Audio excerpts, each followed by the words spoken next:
The ruling establishment has a lot of, they will stop at nothing to complete their toolkit of control, right? So one of the things that has been missing from the toolkit of total control has been quarantines and curfews, right? Mm-hmm. So now, welcome to the new world in America, where to get on a bus, to go through a subway station, if you think that the procedures at the TSA are onerous, right?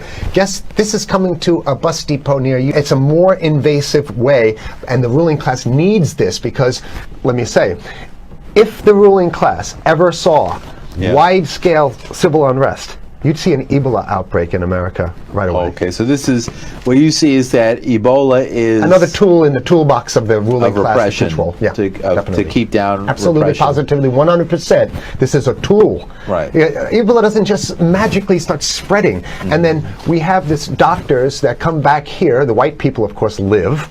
Mm-hmm. The two whites who got it survived. All the black people that get it die.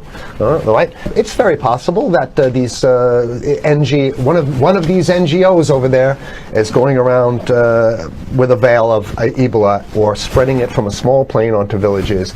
The point is to get hundreds of thousands of people infected with it and create the next phase of control.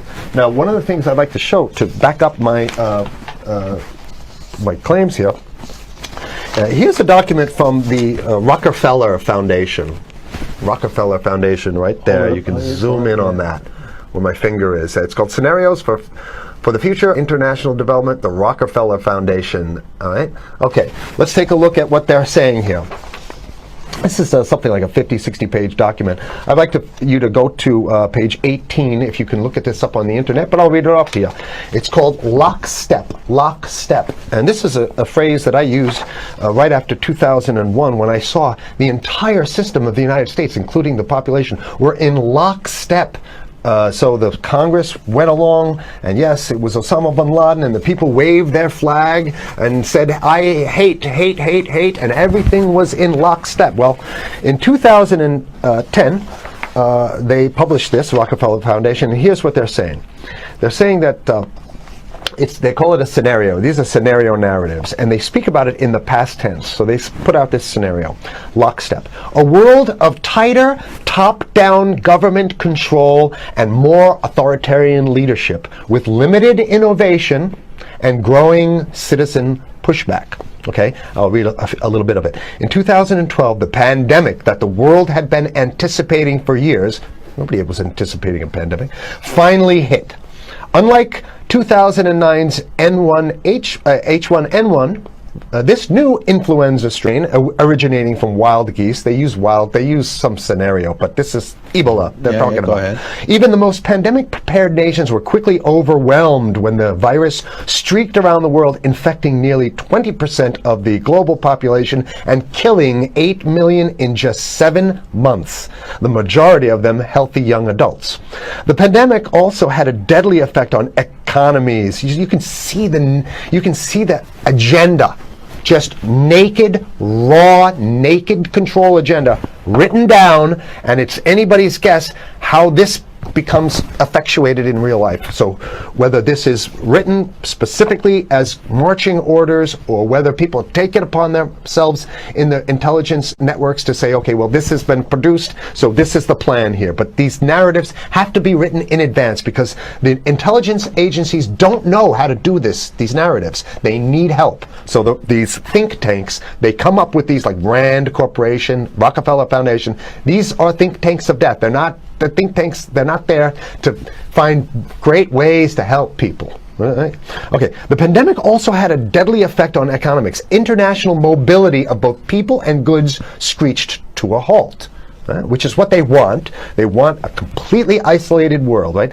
Debilitating industries like tourism and breaking global supply chains. Well, of course they want tourism stopped, because they're not in the tourism business, and they want you at home in your house in front of the TV. Then they got you, because once you watch the TV, they own your soul. Even locally. Wait a second, we're on television. I mean commercial television, let's say. National. Even locally, a normally bustling manufacturing shops and offices sat empty for months. Okay, so I love how they talk about it in the past tense in 2010. Right? The pandemic blanketed the planet, though disproportionate numbers in Africa died. Southeast Asia and Central America, where the virus spread like wildfire. It sounds like the opening monologue of a disaster movie, right? Exactly. Now listen to, here's the good stuff now. But even in developed countries, containment was a challenge. Now here's this one. I love this one. The United States' initial policy of strongly discouraging, in quotation marks, strongly discouraging citizens from flying proved deadly in its leniency. So they're saying, that... No, keep going. Okay, Read it. proved deadly in its leniency. So they should have been tougher, right? Accelerating the spread of the virus, not just within the United States, but across borders. However, a few countries did fare better. China in particular. The Chinese government's quick imposition and enforcement of mandatory quarantine for all citizens, as well as its instant and near hermetic sealing off of all borders, saved millions of lives, stopping the spread of virus far earlier than in other countries. So the message is here is we have to look towards the Chinese, the oppressive totalitarian. Chinese regime as an example of what we need to be doing here. And of course, the ruling class here loves the Chinese regime because they have demonstrated to the ruling class the most efficient form of capitalism, which is authoritarian capitalism. So we have capitalism, but unfortunately we have this veil. I get it. We have this veil of democracy. This is very interesting. This is continue on. Okay. China's government was not the only one that took extreme measures to protect its citizens from risk and exposure. During the pandemic, national leaders around the world flexed their muscles, flexed their authority, and imposed airtight rules and restrictions. You can see the agenda. Go. Okay. From the mandatory wearing of face masks to body temperature checks at the entries to communal spaces like that's what's happening right now.